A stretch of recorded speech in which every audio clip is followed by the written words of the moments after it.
شیطان په کومو لارو باندې انسان ته ورننوځي؟ څو لارې دي د شیطان.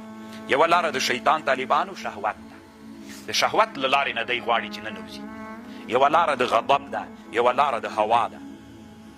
د څلور لارې سولې د انسان. خبر خو پوه سولې چې انسان کې شهوت غالب سي په خپل ځان ظلم کوي، چې انسان کې غضب غالب سي په بل ظلم کوي، چې انسان کې هوا خواهشات غالب سي په رب ظلم کوي، د رب په حق تعدا کوي. الله دې موږ د درې واړو نه وساتي. طالبانو ورونو، امام رازي رحمه الله لیکي وایي د شهوت نتیجه په انسان کې دوه سپک صفات دي. کله چې انسان باندې شهوت غالب سي، حرص او بخل پکې پیدا کیږي. انسان بخیل هم سي او انسان څوک هم سي، حارس هم سي. کله چې انسان کې غضب پیدا سي، دوه صفات پکې پیدا کیږي، کبر پکې پیدا کیږي او عجب.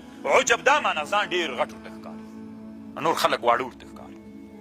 او کله چې انسان کې هوا او خواهشات پیدا سي، نو انسان کې کفر او بدعات پیدا کیږي. الله دې موږ له دواړو نه شپږ واړو نه وساتي.